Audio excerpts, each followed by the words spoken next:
Praise the lord. అనంత జ్ఞానియగు యేసు క్రీస్తు ప్రభుల వారి అతి పరిశుద్ధ నామములో మీకు జ్ఞానము, దీనత్వము, ఘనతయు కలుగునుగాక. ఈ దినపు యేసయ్య జీవపు మాట. సమయలు రాసిన మొదటి గ్రంథం 2వ అధ్యాయం 3వ వాక్య భాగము.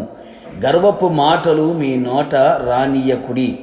యేసయ్య సన్నిధిలో దీనులై దీన మనస్సును వస్త్రం వలె ధరించుకొని దేవుని కృపను పొందుకొని కృప వెంబడి కృపను అనుభవిస్తూ ప్రభువు కృపలో ముందుకు కొనసాగుచున్న నా దేవుని ప్రియులారా, మన గురి గమ్యము పరలోకమే. యుగయుగములు ఆయనతో కూడా నిలిచి ఉండవలనని ఈ లోకములో నుండి, పాపములో నుండి, విగ్రహారాధనలో నుండి, అపవాది చేతిలో నుండి యేసయ్య రక్తముతో కొనబడి విమోచించబడి మారుమనస్సును పొంది పాప క్షమాపణ నిమిత్తమై బాప్తిస్మమును పొంది పరిశుద్ధాత్మను పొందుకొని అపోస్తుల బోధ, అపోస్తుల సహవాసం, అపోస్తుల రొట్టె విరుచుట, అపోస్తుల ప్రార్థనలో ఎడతెగక గడుపుచు విశ్వాసముతో ఆయన వైపు చూస్తూ నిరీక్షణతో సాగిపోవచ్చున్నాము. చేరవలసిన గమ్యస్థానము చేరనివ్వక చేస్తున్న పాపములలో ఒకటి గర్వము. ఎంతోమంది గొప్ప గొప్ప భక్తులు కూడా పతనమై పాడై చెడిపోయిన ఉన్నారు. దేవుని సన్నిధిలోంచి త్రోసివేయబడుచున్నారు. గర్వము కారణముగా నిలిచి ఉన్నది. గర్వించిన వారు గడ్డిమేశారు, గర్వించిన వాడు పడద్రోయబడి ఉన్నారు, గర్వించిన వారు పురుగులు పట్టిపోయి ఉన్నారు, గర్వించిన వారు నాశనమైపోయారు. మరణము వరకు రోగములో ఉన్నారు, దేవుని కృపను పోగొట్టుకున్నారు. ఎంతో భక్తులు పతనమునకు గర్వము కారణమై ఉన్నది.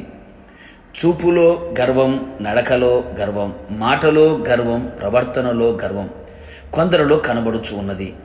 గర్వపు మాటలు, మూర్ఖపు మాటలు మీ నోట రానియకుడి అని లేఖనము చెప్పుచున్నది కదా. అతిశయించువాడు జ్ఞాని తన జ్ఞానమును బట్టి, శూరుడు తన శౌర్యమును బట్టి, ఐశ్వర్యవంతుడు తన ఐశ్వర్యమును బట్టి కాదు గాని భూమి మీద కృపచూపుచు నీతి న్యాయములు జరిగించుచున్న యేసయ్యను తెలుసుకొని గ్రహించి ఆయనను పరిశీలనగా తెలుసుకొనుటను బట్టియే అతిశయించవలెను. మన ప్రభువైన యేసు క్రీస్తు శిలువయందు తప్ప మరి దేనియందు అతిశయము మనకు దూరమవునుగాక. అనేకులు ఆత్మీయులు కూడా వారికున్న ధనము, బలము, జ్ఞానము, అందము, అధికారము, పదవులు, తలాంతులు ఇలా ఎన్నెన్నో కలిగి ఉన్న వాటిని, లోకములో ఉన్న వాటిని బట్టి గర్వించి గర్వపు మాటలు పలుకుచున్నారు. తస్మాత్ జాగ్రత్త సుమి. యేసయ్య మనలను ఎంతగా ఆశీర్వదించిన, ఉన్నత స్థితికి తీసుకొని వెళ్ళినా ఆయన సన్నిధిలో ఒదిగి ఆయన ఒడిలో నిలిచి ఉందము.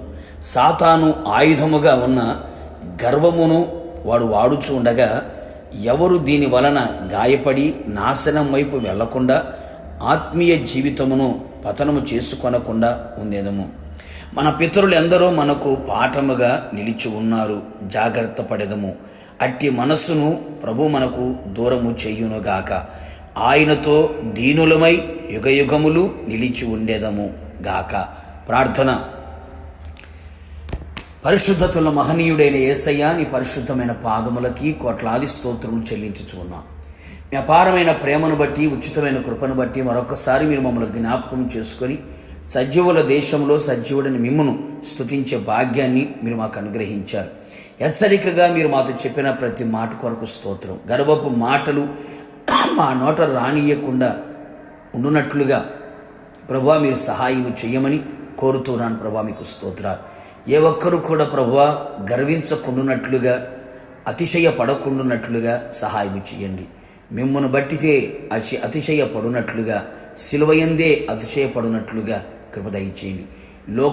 లోకములో ఉన్నదాన్ని బట్టి, కలిగి ఉన్నదాన్ని బట్టి ఎవరు అతిశయింపకుండునట్లుగా కృప మెండుగా దయచేసి ఎల్లప్పుడూ మీ యందు సంతోషించుచు, మీ యందు అతిశయపడుచు, దీనులమై దీనత్వము కలిగిన వారమై మీ రాకడ కొరకు సిద్ధపడినట్లుగా కృప దయచేయమని యేసు నామములో అడిగి పొందుకున్నాము తండ్రి.